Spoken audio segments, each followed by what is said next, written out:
मो ना बसंत कुमार दीक्षित राजानपुर ग्राम जन बासिंदा बयस 70 वर्ष माँ अलौकिक कथा वर्णना कले सरना तेणु आज हजार हजार वर्ष तलर माँ पीठ किंचित भाव सामान्य ये भाव पूजा चली समय क्रमे बर्तमान ये जो समस्या है बहुत केत जन अनुभूति माँ कि आसला भावना जे जन दासी हेले तेणु श्री द्वारा बर्तमान ये पारी मोर अनुभूति मु भुवनेश्वर स्टेट गेस्ट हाउस पूजा कर करोना समयटा भय भय परिस्थिति कहीं रही केवल अफिस बंद कुकुर षंड व्यतीत मत करोना है आसिक रही क्वारंटाइन माँ को आशीर्वाद क्रमे भल आहरी भी अनेक लोक आम आम ये राजहनपुर ये कोरोना व्यापी ना कोरोना प्रश्न ही ना माँ पीठ हजार हजार वर्ष पूर्व पीठ बहु पुरातन ठाकुराणी ये वर्ष भी ठाकुराणी ये कहू नहीं केते दासी रही तेणु ये तार वर्णना करहबनी तेणु ये सब कथा नहीं बर्तमान खूब आनंद जगह प्रत्येक संक्रांति पूजा पूजा होती दासी माँ भी आविर्भाव दासी पूरा बहु लोग उपकृत होती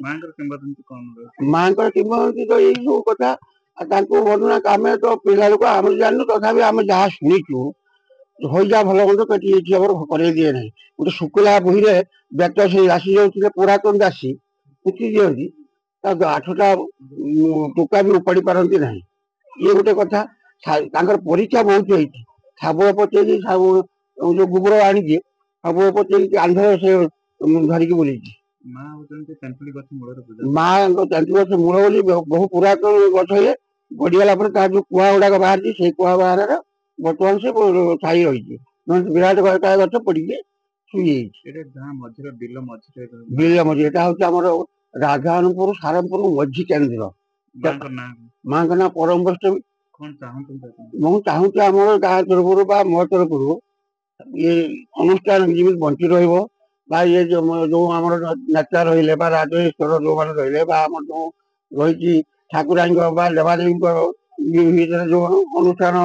बंची रुरक्षा हम तेणु मंदिर टी हो आमर ये आशा सुंदर भाव मंदिर हेल्ले परिवेश सुंदर हम रास्ता रास्ता ना रास्ता जदि अच्छी खंडे खंडे होनी प्रकार सब चली बाधा विघ्न भितर तेणु माँ पाख रास्ता टे सुंदर भल हो माँ को मंदिर टी हेल्ले आम आनंद पूजा अर्चना कर समय क्रम तो जी वंशानुक्रम चलो मो ना शांतिलता विश्वाल राधामन पर घर कौन कहबे मां को विषय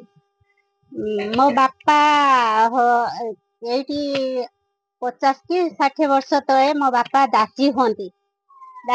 एठी गोटे खजीर गछ से झाड़ भांगती झाड़ भांगती सेठी कइया गछरे जाई झाड़ भांगती सेठी दासी हुंती ता फल कि बापा राति रे जतले दासी हुंती तो उठिकी आसिकी बाहर बुलिबे ता फल कि राति 2टा खंडे टाइम रखी अध राति रखी देखिए जे बापा कहबे होची एई बाटे देकी ठाकुराणी जाउची आमे कहमु बापा कोउटी काई ठाकुराणी आमे देखि पारुनु सेठु बापा कहबे 3टा आलो जळुची देखियो बड़ बड़ एते बड़ आलो विराट एकर आलो 3टा जाली की ठाकुराणी जाउथे मां को आमे देखु बेले बेले बापा होची कहबे कोउटु बाहरिला आमे पचारिमु बापा कोउटु बाहरिले कहले हे ठाकुराणी पाखरो बापा भी आसिकी देखे देबे आसिकी एतिकी म जानते एतिकी कही म बते मु उमाकांत पाणिग्राही ये गाँव बासिंदा बयस 75 वर्ष राधा मोहनपुर एवं मो बयस 75 वर्ष एटा बासदेवपुर ब्लॉक रो आरंभ कांसमांस नदी पाखरे आरंभ होईची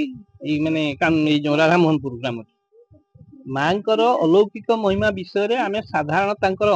अंशी होई बा मनुष्यधारी होई वर्णना करवा माने शोभा पाउनी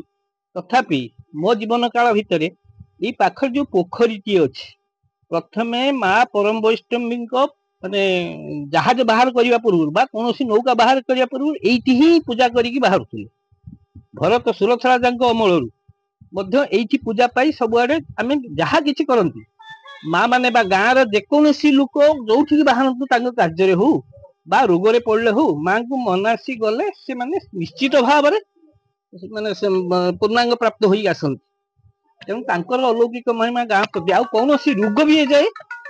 ମାନେ ଆମ ଗାଁକୁ ମାନେ ସିରିୟସ ରୋଗ ହେଇକି ମରିଛନ୍ତି ସେମିତି କିଛି ନଜିର ନାହିଁ ଏଯାଏ। ତେଣୁ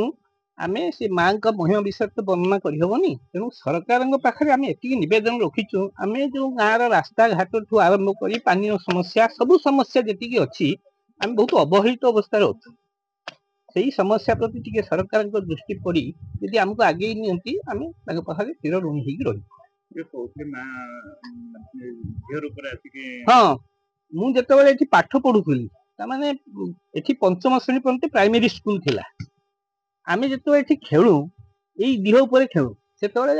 ମାନେ କିଛି ମନ୍ଦିରଟେ ଖାଲି ଥିଲା ବାଡ଼ଘର କିଛି ନଥିଲା। ଆମେ ସବୁ ଖେଳୁ ମଝିରେ ମଝିରେ ସେଇ ଯୋଉ ଗୋଟେ ଝିଅଟିଏ ଆମ ସହିତ ଖେଳେ ଆମେ ଛୋଟ ହେଇଥିଲୁ ଜାଣିବୁ କାହିଁ ଖେଳୁଛନ୍ତି ଛୁଆ ସବୁ ଖେଳୁଛନ୍ତି ଭିନ୍ନ ଆଡୁ ଛୁଆ ଆସୁଛନ୍ତି ଏ ଗାଁରେ ତ ଏଇ ଗୋଟିଏ ସ୍କୁଲ ଥିଲା। ତେଣୁ କିଛି ସମୟ ପରେ ଆମେ ଯେତେବେଳେ ଦେଖୁ ସେ ଝିଅ ଆମ ପାଖରେ ନଥାଏ